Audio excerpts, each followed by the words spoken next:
काही लोकांना वाटतं, की मी तुम्हाला सांगतोय प्रॉपर्टीमध्ये इन्व्हेस्ट करू नका. फक्त तुमची गुंतवणूक असायला पाहिजे म्युच्युअल फंड किंवा स्टॉक्समध्ये.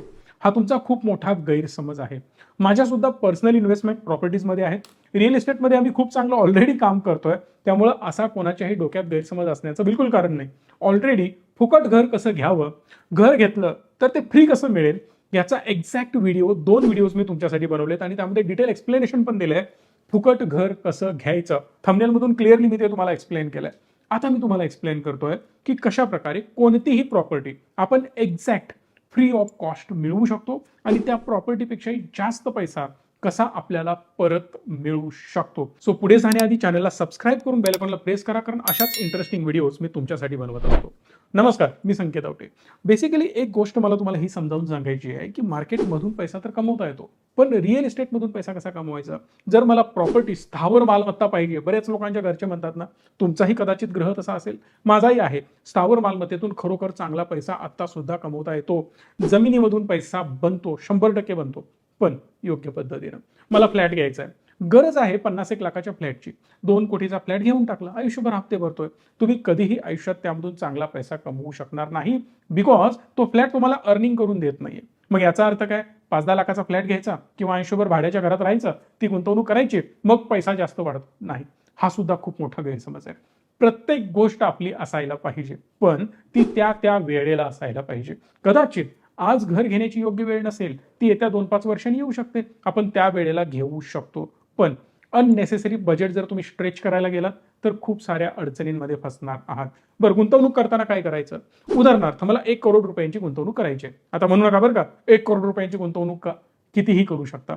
कोणाचं बजेट 10 लाखाचं, 20 लाखाचं, 50 लाखाचं, कोणाचं 10 कोटीचं असेल. मी उदाहरण देतोय.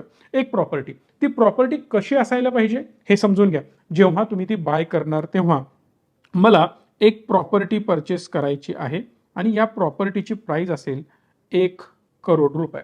या 1 करोड रुपयांच्या प्रॉपर्टीला परचेस करण्यासाठी तुमच्याकडे 1 करोड असायला पाहिजेत? नाही, बिलकुल गरज नाहीये. पण मिनिमम अमाऊंट तुमच्याकडे असायला पाहिजे, ती म्हणजे इथं मी लिहितोय ओन AMT म्हणजेच ओन अमाऊंट ही 50 लाख रुपये असायला पाहिजे. सोपा फॉर्म्युला, एखादी प्रॉपर्टी मी परचेस करतोय, त्या प्रॉपर्टीची जी व्हॅल्यू असेल त्याच्या 50% अमाऊंट तुमच्याकडे असणं गरजेचं आहे. हा पहिला नियम. बरं, दुसरा नियम, त्या प्रॉपर्टी थ्रू, त्या एरिया थ्रू किंवा त्या पर्टिक्युलर जागेमधून जो यील्ड असायला पाहिजे. मी बी स्पेसिफिक लिहितोय की रेंटचा जो यील्ड असतो तो असायला पाहिजे मिनिमम, बोलतोय मी मिनिमम 5%. म्हणजे जर मी 1 कोटी रुपये इन्व्हेस्ट करतोय तर मला त्यामधून 5 लाख रुपयांची कमाई व्हायला पाहिजे महिन्याला, नव्हे. मी हे बोलतोय वार्षिक, पर इयर. नाहीतर तुम्ही म्हणाल महिन्याला 5%, हे तर सावकारी व्याजापेक्षाही जास्त झालं. असं पॉसिबल नाहीये. 5 लाख रुपये म्हणजेच समवेअर अराउंड महिन्याला तुम्ही म्हणू शकता 12 चोक 48, 40-42 हजार रुपये rent, which is easily possible, येऊ शकतो. काही मोठं रॉकेट सायन्स नाहीये त्यामधून. माझ्या मताप्रमाणे 1 करोड रुपयांचं घर तुम्ही घेताय तर त्याने 50-1 हजार रुपये तुम्हाला रेंट दिला पाहिजे. आता समजा मी कोल्हापूरचं उदाहरण देतोय तुम्हाला. 10,000 रुपये स्क्वेअर फूटच्या आसपास इकडे रेट असेल. कमर्शियल प्रॉपर्टीज बद्दल मी बोलतोय. 10,000 रुपयांची जर मी प्रॉपर्टी परचेस करतोय तर 10,000 रुपये स्क्वेअर फूट प्रमाणे मला 1,000 स्क्वेअर फूटचा जर प्रॉपर्टी परचेस करायची असेल कमर्शियल स्पेस, तर मला अप्रॉक्सिमेटली पे करावी लागतील 1 करोड रुपये. सो 1 करोड 1,000 स्क्वेअर फूट मला मिळणार आहे. पण त्या 1,000 स्क्वेअर फूटला रेंट किती मिळेल?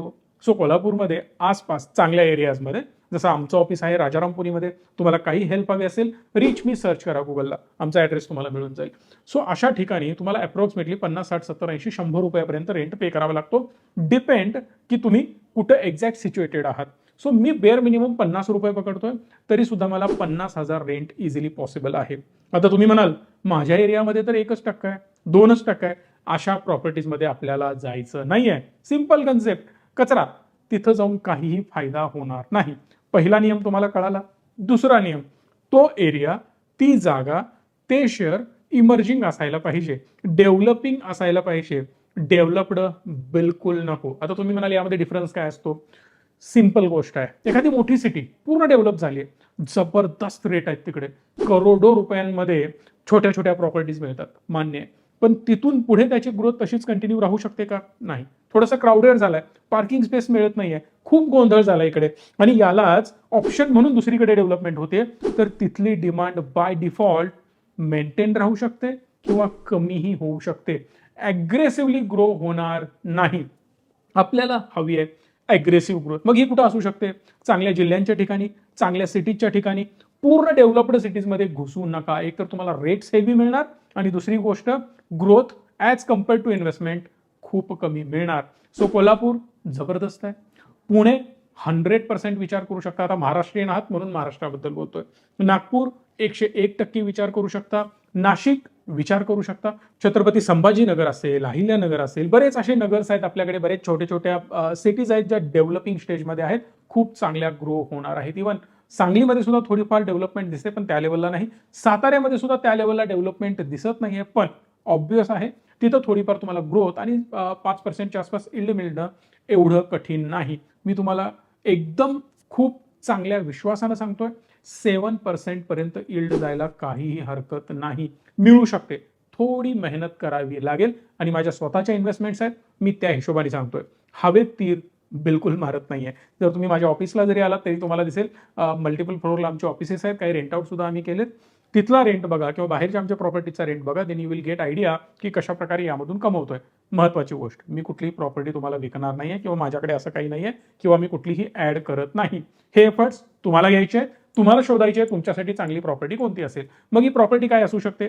एक तर गाळा असू शकतो किंवा आपण म्हणू शकतो एखादं शॉपसाठी स्पेस किंवा तुम्ही म्हणू शकता एखादी ऑफिस स्पेस, जसं आता माझं ऑफिस आहे तसं ऑफिस स्पेस असू शकते किंवा असू शकते एम्प्टी लँड सुद्धा. एम्प्टी लँडला जर तुम्हाला चांगला यील्ड मिळत असेल ना, सोन्याहून पिवळं असेल ते, त्याच्यापेक्षा बेस्ट काहीच नाहीये. सो एम्प्टी लँड असेल आणि तिथं कोणीतरी ॲग्रीमेंट करण्यासाठी रेडी असेल, माझं मी शेड तिकडे मारतो आणि एवढ्या वर्षांचा ॲग्रीमेंट मी तुला एवढा परतावा देईन, त्याच्यापेक्षा बेस्ट काहीच नसेल. डोळे झाकून करून टाका. सो आता पुढची गोष्ट करायचं काय आहे, तर मला एक कळालं की 50 लाख रुपये मला इथे इझिली अवेलेबल करायचे आहेत जेव्हा मला ही प्रॉपर्टी परचेस करायची आहे त्यावेळेला. आता पुढची स्टेप मी तुम्हाला सांगतोय. मला लोन करायचं आहे. किती करायचं आहे? तर लोन करताना आता तुम्ही म्हणाल की अहो एक काम करूया, समवेअर अराउंड 50 लाख माझ्याकडे आहेत, 1 कोटीची प्रॉपर्टी आहे, 50 लाखाचं लोन करू. नाही, लोन करायचं आहे 1 करोड रुपयांचं. आता तुम्ही म्हणाल मग ते 50 लाख कशाला हवे होते? सांगतोय. काही जण म्हणतील 1 कोटीचं लोन कोण देणार? हायपोथेटिकल साहेब नंबर्स आहेत.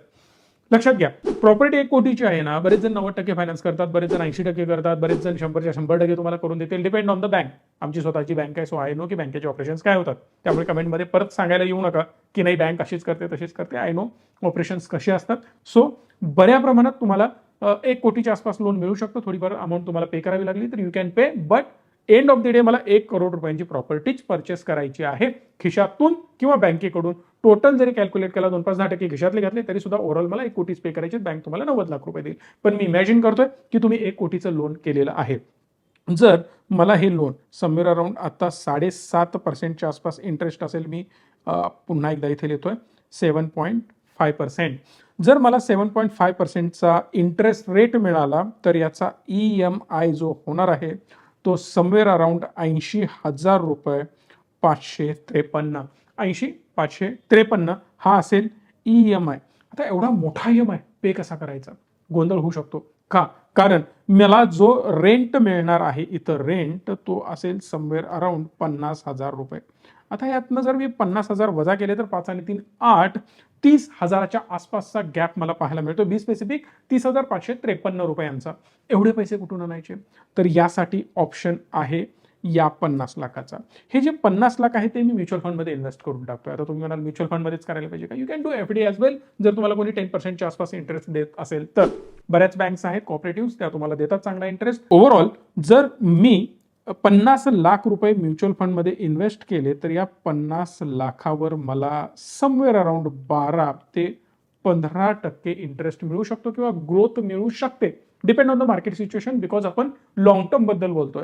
आणि जर मी लॉंग टर्मसाठी करत असेल, इंडेक्स सुद्धा 12% रिटर्न देतो. त्यामुळे काय मोठी गोष्ट नाही 12 ते 15% गेन करणं. बॅड पॅच येतो का? तर 100% येतो. आता 1-2 वर्षाचा बॅड पॅच ऑलरेडी आलेला आहे.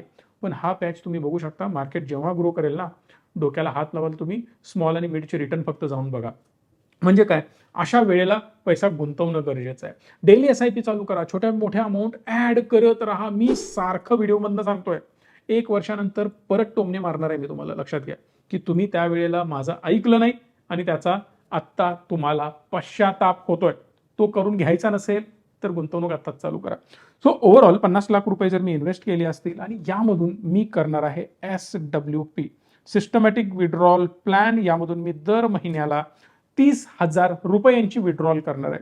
30,000 पर मंथ. आता तुम्ही म्हणाल 30,000च का? Reason behind that, 30,000 me withdraw करतोय, 50,000 रुपयांचं मला भाडं मिळतंय, एंड ऑफ द डे 80,000 रुपयांचा हप्ता माझा निघून जातोय. आता यामध्ये बघा इंटरेस्टिंग फॅक्ट मी तुम्हाला सांगतो. दोन गोष्टी उलट्या होत असतात. उलट्या होत असतात. कशा होत असतात हे समजून घेण्याचा प्रयत्न करा. फॉर एक्झाम्पल, जो रेंट आहे ना, तो रेंट कधीही वर जात असतो, रेंट वाढत असतो, यामध्ये नेहमी वाढ होत असते. पण याच्या उलट कोण चालतं तुम्हाला माहिती आहे? याच्या उलटा चालतो इंटरेस्ट, म्हणजेच व्याजदर. हा व्याजदर बऱ्या प्रमाणात तुम्हाला खाली जाताना दिसेल.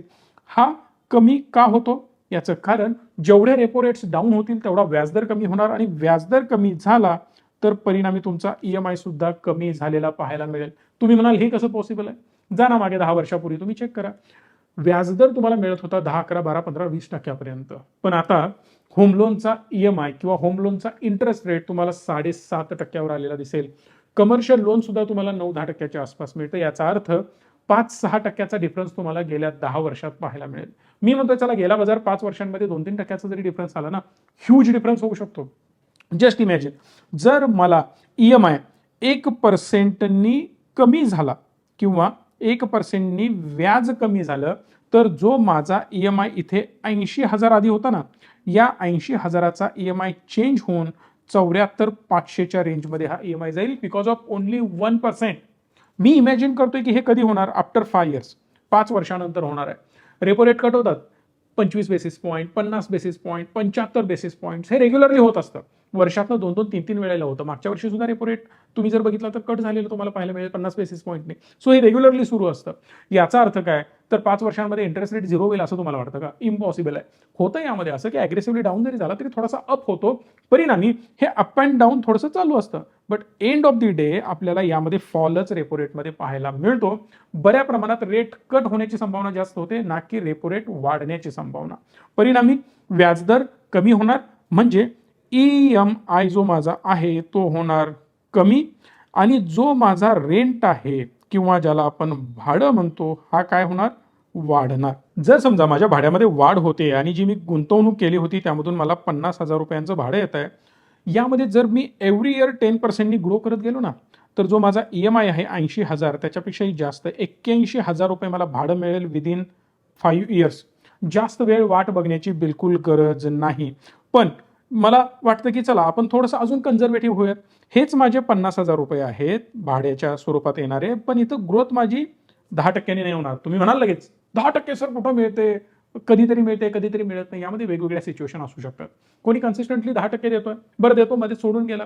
तुम्ही अजून राईस घेऊन दुसऱ्याला विकू शकता किंवा त्याला रेंटनी तिथं ठेवू शकता. हा नंतरचा पार्ट आहे. पण ब्रॉडर लेवलला 5% कुठंच गेलेला नाही. 5%मधून जर मला 81,000 रुपये करायचे असतील तर समवेअर अराउंड मला 10 वर्ष वाट बघावी लागेल. 10 वर्षांनी मला 81,000 रुपये मिळणार आहेत. म्हणजे आता रेशो बदलतोय बरं का. लक्ष देऊन ऐका. खूप महत्वाच्या टर्निंग पॉइंटला आपण आहोत. आपला EMI किती होता? ऑलमोस्ट राऊंड फिगर 80,000 रुपये. परिणामी जर रेपो रेट कट होत आले ना, हाच माझा इंटरेस्ट रेट कमी झाल्यामुळे माझा EMI 70-75,000 ला येणार, आणि परिणामी माझं व्याज जे आहे ते कमी झालं. आणि महत्वाची गोष्ट काय झाली? माझं भाडं वाढत गेल्यामुळे माझं भाडं जाऊन 50,000 वरून पोहोचलं 70-80,000ला. सो 5-6 वर्षाच्या दरम्यान, 7 वर्षाच्या दरम्यान एक असा पॉइंट येतो की तुमचा असणारा EMI आणि मिळणारं भाडं हे बरोबर ठरतं. म्हणजे rent is equal to EMI हे कॅल्क्युलेशन तुमचं परफेक्ट बसतं. आता खरी गेम समजून घेऊया. जिथं आपण म्हणत होतो की रेंट माझा असणार आहे ओव्हरऑल 50,000 रुपये आणि इल्ड 7.5 वगैरे वगैरे. आफ्टर 7 इयर्स समजा किंवा 5 इयर्स किंवा 8 इयर्स जे काही असेल, दोन्ही सेम होणार. पैसे जाणं बंद. वर्स्ट केस पकडून चाला, मी 10 इयर पकडतोय. 10 इयरमध्ये तुमच्या दोन्ही गोष्टी मॅच झाल्या. आता जेव्हा तुमच्या दोन्ही गोष्टी मॅच होणार आहेत, तुमचं लोन तर आहे 20 वर्षाचं. हे जे टेन्युअर आपण डिस्कस केलंय किंवा इथं जी लोन अमाऊंट आपण हा EMI डिस्कस केलाय ना, हा EMI आहे 20 इयर्ससाठी. आफ्टर 20 इयर्स मी जी गुंतवणूक केली आहे त्या गुंतवणुकीचं काय होणार, आणि मी जे EMI पे करतोय त्याचं काय होणार? 20 वर्षानंतर तुमचा जो EMI आहे तो होणार क्लोज, तुमचं जे लोन आहे ते होणार 0. पण जिथं तुम्ही म्युच्युअल फंडमध्ये 50 लाख रुपये इन्व्हेस्ट केले होते त्याची 20 वर्षांनंतरची जी व्हॅल्यू आहे, आता यामध्ये महत्वाचा पार्ट काय येतो तर मी लोन क्लिअर केलंय. SWP सिस्टमॅटिक विड्रॉ प्लॅन जो मी 30,000 रुपयांचा घेत होतो ना तो 10 वर्षानंतर मी बंद करून टाकला. परिणामी 20व्या वर्षी माझी जी व्हॅल्यू असेल ती समवेअर अराउंड 5 करोड रुपयांची असेल. आता बघा, मी जी प्रॉपर्टी परचेस केली ती प्रॉपर्टी माझीच आहे. दुसरी गोष्ट, मी 50 लाख रुपये जे इन्व्हेस्ट केले होते त्याची व्हॅल्यू आज झाली आहे 5 करोड रुपये. 10 पटीनं माझी व्हॅल्यू वाढताना मला बघायला मिळाली आहे. सो दॅट इकडे 5 करोड पण झाले आणि जी 1 कोटीची प्रॉपर्टी होती इझिली त्याची व्हॅल्यू 4-1 कोटीच्या आसपास मिनिमम जायला हवी असा माझा अंदाज आहे. प्रॉपर्टी मधला बऱ्या प्रमाणात चांगला अंदाज मलाही आहे, कारण या इंडस्ट्रीमध्ये आम्ही काम करतोय. ज्या लोकांना याचा चांगला अंदाज आला, ज्यांना गुड लोन्स आणि बॅड लोन्स मधला फरक कळाला, त्याला कधीही पैशाची ना प्रॉपर्टीची कधीच कमतरता भासत नाही. मोठमोठे बिझनेसमॅन कधीच लोनला घाबरत नाहीत आणि आपण मिडल क्लास नको त्या लोनला घाबरतो आणि ज्या लोनला खरंच घाबरायला पाहिजे ते अग्रेसिव्हली आपण उचलतो. म्हणजे काय, लग्न करायचं आहे दाबून लोन उचलायचं, त्याचबरोबर मोठं घर बांधायचं आहे चापून लोन उचलायचं. अपेक्षा ही असते एवढं मोठं करून ठेवायचं का, आहे सॅलरी जाऊ दे संपतोय पगार, रिटायरमेंट पर्यंत आपण फक्त हप्तेच भरत बसतो आणि शेवटी त्याच घरामध्ये श्वास सोडून जातो. पण त्याचा उपभोग मात्र त्या लेवलला घेता येत नाही, कारण त्याच 4 भिंतीसाठी आपण फक्त रात्रंदिवस मेहनत करत असतो. हे कितपत योग्य आहे, हे कधी करायला पाहिजे हे समजून घेण्याचा प्रयत्न तुम्ही करायला पाहिजे. महत्वाची गोष्ट काय, समजा एक 10 वर्षानंतर जसा आपण अंदाज घेतला इथे की 10 वर्षानंतर माझा EMI हा 80,000 रुपये ऑटो मोडला जाणार आहे. जर हा ऑटो मोडला जातोय ना तर त्या वेळेला 10 वर्षानंतर समवेअर अराउंड 1.25 कोटीच्या आसपास माझी फंड व्हॅल्यू पण होणार आहे. परत एकदा त्या 1.25 कोटीच्या जीवावर 2-4 कोटीची प्रॉपर्टी इझिली अजून एक परचेस करू शकता. सेम सायकल परत रिपीट होणार. 1.25 कोटीच्या व्हॅल्यूवर तुम्ही परत EMI लावू शकता, त्याचा रेंट, या दोन्हीचं कॉम्बिनेशन प्रोसेस ऑन होणार आहे. जर तुम्हाला खूप जास्त हेक्टिक करून घ्यायचं नसेल तर बिंदास्त 1-2 प्रॉपर्टी करून तुम्ही रिलॅक्स होऊ शकता. माझं उदाहरण घ्याल तर दर 1 ते 2 वर्षात आम्ही मल्टिपल प्रॉपर्टीज ऍड करत चाललोय आणि याच प्रिन्सिपलवर आम्ही मेजरली काम करतोय. मोर दॅन 50% प्रॉपर्टी ज्या आम्ही इन्व्हेस्ट केलेत त्या या प्रिन्सिपलवर चालतात. आय होप की तुम्हाला हे कन्सेप्ट क्लिअर झाले असतील आणि मला गॅरंटी आहे या गोष्टी तुम्हाला मार्केटमध्ये कोणीही सांगत नाही. जर खरंच तुम्हाला व्हॅल्युएबल वाटलं असेल, यातून काहीतरी शिकायला मिळालं असेल तर मॅक्सिमम लोकांपर्यंत या व्हिडिओला पोहोचवा, कारण प्रत्येकाला समजायला पाहिजे की त्यांचं फायनान्शियल प्लॅनिंग त्यांनी कसं करायला पाहिजे. व्हिडिओला लाईक शेअर करून चॅनलला सबस्क्राईब देखील करा. धन्यवाद. Stay tune and stay positive. Investments in securities market are subject to market risks. Read all the related documents carefully before investing.